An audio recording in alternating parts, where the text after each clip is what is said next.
Sir ಅದೊಂಚೂರು ಮತ್ತೆ explain ಮಾಡ್ತೀರಾ sir? ಅದು ಕ್ಲಾಸ್ ಕಟ್ ಆಗೋಯ್ತು ಅದಕ್ಕೆ.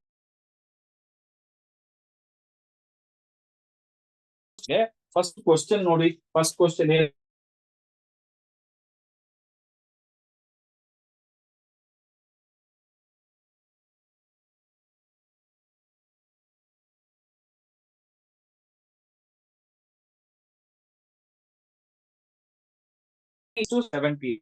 ಇದ್ದಾನೆ. ಅಂದ್ರೆ ಟೋಟಲ್ ಕ್ಯಾಪಿಟಲ್ ಅಲ್ಲಿ 30% ಡೆಟ್, 70% ಈಕ್ವಿಟಿ. ಅರ್ಥ ಆಯ್ತೇನಮ್ಮ? ಅಲ್ಲಿಗೆ 30% 30 lakhs ಆಗುತ್ತೆ, 70% 70 lakhs ಆಗುತ್ತೆ. Clear? Okay sir. Yes sir. ಎರಡನೇ ಕ್ವಶನ್ ನೋಡಮ್ಮ. To determine the post tax average cost of additional debt ಅಂತ ಹೇಳ್ತಾ ಇದ್ದಾರೆ. ಈಗ ಎರಡನೇ ಕ್ವಶನ್ಗೆ ಆನ್ಸರ್ ಮಾಡೋಣ. ಏನಂತ ಹೇಳ್ತೀವಿ? Cost of debt after tax ಅಂತ ಮಾಡೋಣ. ನೋಡಿ ಅವನು ಏನ್ ಹೇಳ್ತಾ ಇದ್ದಾನೆ ಪಾಯಿಂಟ್ ಅಲ್ಲಿ, ಎರಡನೇ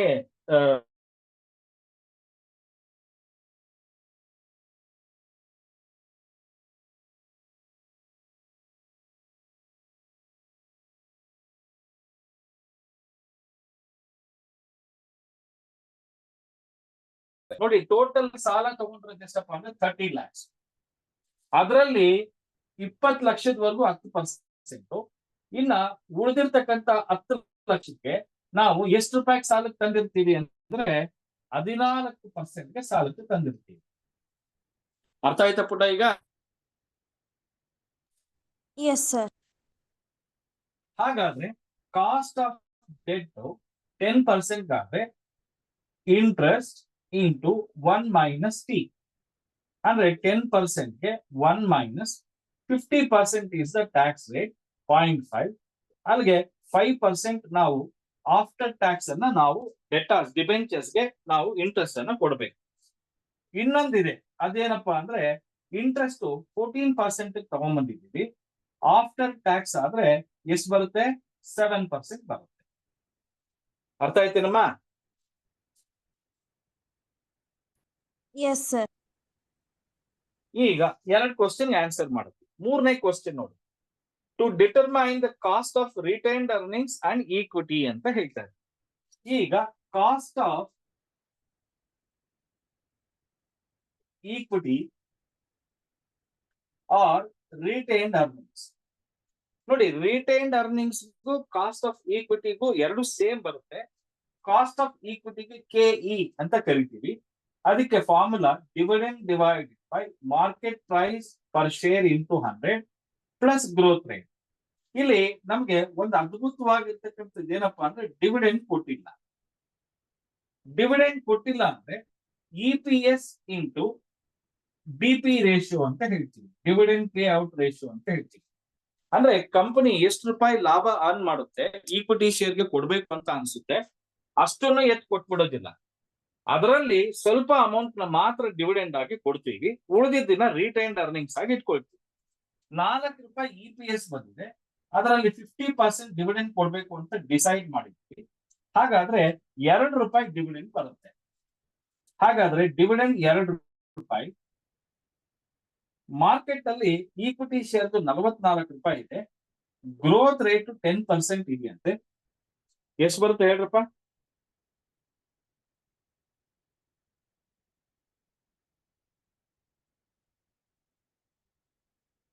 ಎಷ್ಟು ಬರುತ್ತೆ ರೀ?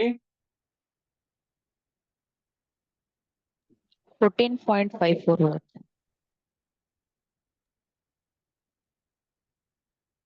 ಇದು 4.55 ಪ್ಲಸ್ 10 14.55% ಬರುತ್ತೆ. ಈಗ ನೆಕ್ಸ್ಟ್ ಕ್ವಶನ್ ಏನ್ ಕೇಳಿದಾನಪ್ಪ ನಮ್ಗೆ? ಲಾಸ್ಟ್ ಕ್ವಶನ್, 4ನೇ question. Compute the overall weighted average after tax cost for additional finance ಅಂತ ಹೇಳಿದ್ದಾರೆ. ಹಾಗಾದ್ರೆ 4ನೇ ಕ್ವಶನ್ಗೆ answer calculation of weighted average cost of capital, source equity, retained earnings, 10% debentures, debt, 14% debt. Total ಈಕ್ವಿಟಿಗೆ ನೋಡಿ, equity 70 lakhs ಅಂತ ಹೇಳಿದ್ವಿ. ನೋಡಿ, ಈಕ್ವಿಟಿ ಮತ್ತೆ ರಿಟೈನ್ಡ್ ಅರ್ನಿಂಗ್ಸ್ ಎರಡೂ ಸೇರಿ 70 lakhs ಇದೆ. ಆದ್ರೆ ಫಸ್ಟ್ ಪ್ಯಾರಾಗ್ರಾಫ್ ಅಲ್ಲಿ ಏನ್ ಹೇಳ್ತಾ ಇದ್ದಾರೆ ಅಂದ್ರೆ, ರಿಟೈನ್ಡ್ ಅರ್ನಿಂಗ್ಸ್ 20 ಲಕ್ಷ ರೂಪಾಯಿ ಇದೆ ಅಂತ ಹೇಳ್ತಾ ಇದ್ದಾರೆ. ನೋಡಿ, 70 lakh total amount, retained earnings equity ಎರಡೂ ಸೇರಿ 70 ಲಕ್ಷ ಇದೆ. ಅದರಲ್ಲಿ ರಿಟೈನ್ಡ್ ಅರ್ನಿಂಗ್ಸ್ ಆದ್ರೆ ಈಕ್ವಿಟಿ ಎಷ್ಟಪ್ಪ ಇರುತ್ತೆ ಅಂದ್ರೆ 50 ಲಕ್ಷ ಇರುತ್ತೆ. ಇದನ್ನ ನಾವು ಕ್ಯಾಲ್ಕುಲೇಟ್ ಮಾಡ್ಬೇಕು. 10% 20 ಲಕ್ಷ ಸಾಲ ತಗೊಂಡಿದ್ವಿ. ಇನ್ನು ಉಳಿದಿದ್ದ 10 ಲಕ್ಷ 14% ಸಾಲಕ್ಕೆ ತಗೊಂಡಿದ್ವಿ. ಈಗ ವೇಟ್ಸ್ ಮಾಡಿದ್ರೆ 1 ಕೋಟಿ ಆಯ್ತು, 1 crore. ವೇಟ್ಸ್ ಮಾಡಬೇಕು. ವೇಟ್ಸ್ ಹೆಂಗ್ ಮಾಡೋದಪ್ಪ ಅಂದ್ರೆ 50 lakh divided by 1 crore, 0.5, 0.20, 0.20, 0.10 and 1. Next, cost after tax. Cost after tax. So, cost of equity 14.55. Retained earnings remain same. 10% debt though 5%. 14% debt though after tax 7%. Weighted cost man. Weighted cost. ಎಷ್ಟು ಬರುತ್ತೆ ಹೇಳಿ?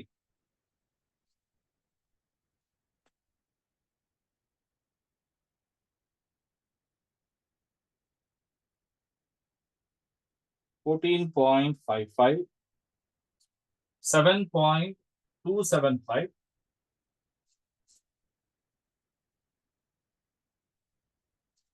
2.91. This is 1. This is 0.70.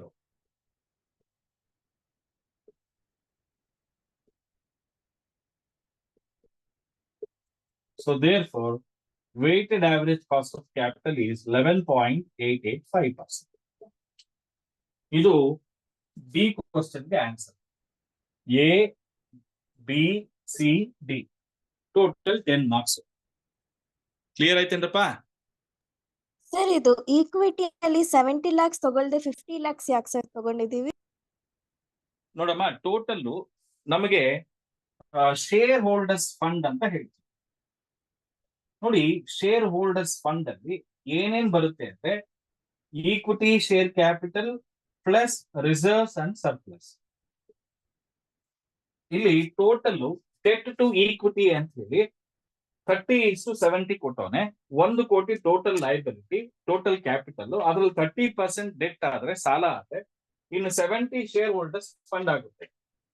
ಅವನೇ ಹೇಳಿದಾನೆ first paragraph ಅಲ್ಲಿ, ಆ share holders fund ಅಲ್ಲಿ retained earnings 20 lakh ಇದೆ ಅಂತ ಹೇಳ್ತಾ ಇದ್ದಾನೆ.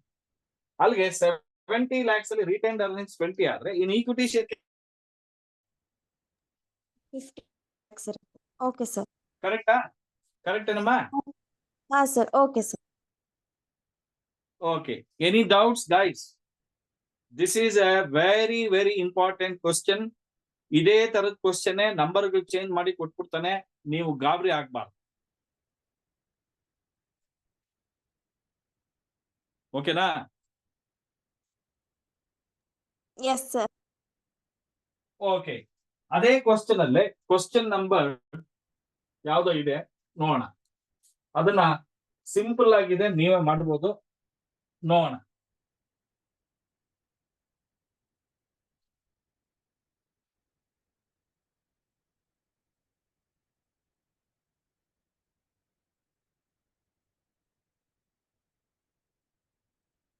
Question number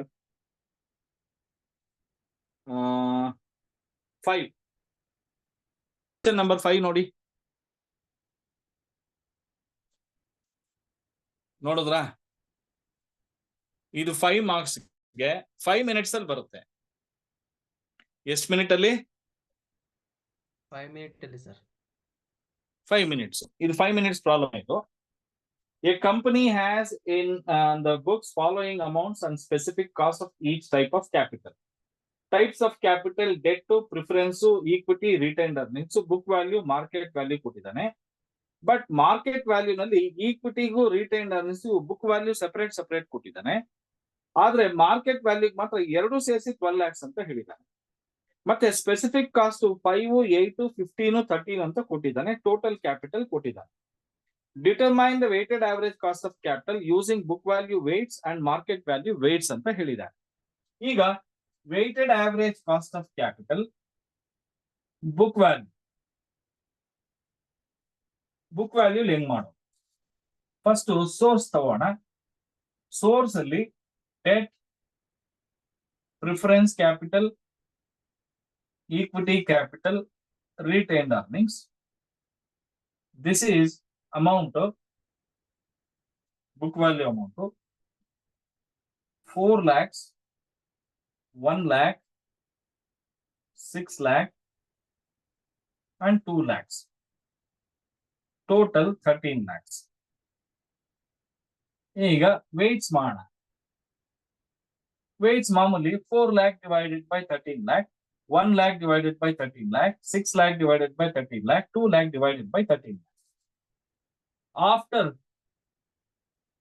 tax cost 5%, 8%, 15%, 13%. Next weighted cost ಇವೆರಡು ಮಲ್ಟಿಪ್ಲೈ ಮಾಡಿದ್ರೆ ಬರೋ. ಈಗ weighted average cost of capital market value ಮಾಡಿ. Source debt, preference share capital, equity share capital, retained earnings. ಇದು ಸೋರ್ಸು. ಅಮೌಂಟು 3,80,000, 1,10,000. ಬಟ್ ಇವೆರಡರದ್ದು ಸೇರಿಸಿ ಕೊಟ್ಟಿದ್ದಾರೆ ನೋಡಿ. ಅವೆರಡರದ್ದು ಸೇರಿಸಿದ್ರೆ 12 lakhs ಬರ್ತಾ ಇದೆ. ಈ 12 lakhs ಅಲ್ಲಿ ಈಕ್ವಿಟಿಗೆ ಎಷ್ಟು, ಸಾರಿ ರಿಟೈನ್ಡ್ ಅರ್ನಿಂಗ್ಸ್ ಎಷ್ಟು ಗೊತ್ತಿಲ್ಲ. ಅದು ಗೊತ್ತಿಲ್ಲ ಅಂದ್ರೆ ಬುಕ್ ವ್ಯಾಲ್ಯೂ ಅಮೌಂಟ್ ನೋಡಿ. ಬುಕ್ ವ್ಯಾಲ್ಯೂ ನಲ್ಲಿ ಈಕ್ವಿಟಿ 6 lakhs ಇದೆ, ರಿಟೈನ್ಡ್ ಅರ್ನಿಂಗ್ಸ್ 2 lakhs ಇದೆ. ರೇಷಿಯೋ ತಗೊಳ್ಳಿ 6:2, 2 ones are 2, 2 3s are 6, 3:1 ratio. ಅಂದ್ರೆ 12 lakhs ಅನ್ನ 3/4, 1/4 ಅಂತ ತಗೊಳ್ಳಿ. ಇದು 9 lakhs ಈಕ್ವಿಟಿ ಆಗುತ್ತೆ, 3 lakh rupees ರಿಟೈನ್ಡ್ ಅರ್ನಿಂಗ್ಸ್ ಆಗುತ್ತೆ. ಹಾಗಾದ್ರೆ 9 lakh rupees equity, 3 lakh rupees is the retained earnings. Weights calculate ಮಾಡೋಣ. ಟೋಟಲ್ ಅಂತೂ ಗೊತ್ತು 16,90,000. After tax cost 5%, 8%, 15%, 13%. ಇನ್ನು ಮಾಡಬೇಕಾಗಿರೋದು ವೇಟೆಡ್ ಕಾಸ್ಟ್. ಸರ್ ಈಸಿ ಇದೆಯಾ ಕಷ್ಟ ಇದೆಯಾ ಸರ್? ಈಸಿ ಇದೆ ಸರ್. ಓಕೆ, ಈಗ 4 divided by 13, 0.31, 1 divided by 13, 0.08, 6 divided by 13, 0.46, 2 divided by 13, 0.15, 9, 14. ಇದು ಯಾವುದೋ ಒಂದು ಜಾಸ್ತಿ ಮಾಡೋಣ, ಇದನ್ನೇ ಜಾಸ್ತಿ ಮಾಡೋಣ, 1 ಆಗುತ್ತೆ. ಈಗ ಇವೆರಡು ಮಲ್ಟಿಪ್ಲೈ ಮಾಡಿದ್ರೆ ಇದು 2 ಬರುತ್ತೆ. 0.15 into 13, ಇದು 1.95, 0.47 into 15, 7.05 into 8, 0.64, 1.55. ಟೋಟಲ್ ಮಾಡಿದ್ರೆ 11.1. Therefore, weighted average cost of capital is 11.19%. ಇದು ಫೈನಲ್ ಆನ್ಸರ್. ಇನ್ನ 338 divided by 169.22.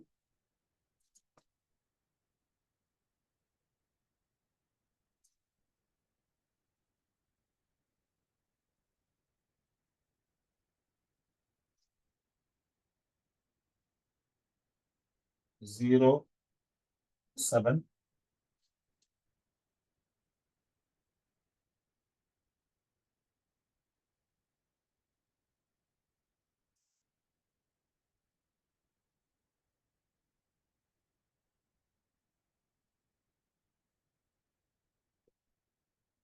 0.53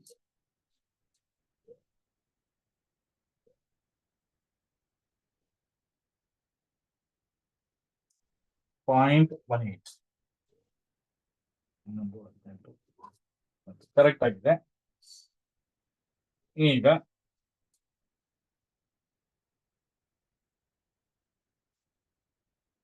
ಇದು 2.31 7.95 0.56 1.1.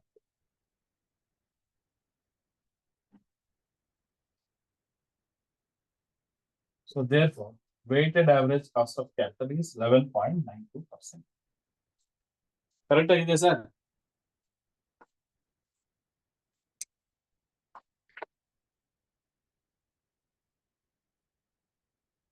ಸರ್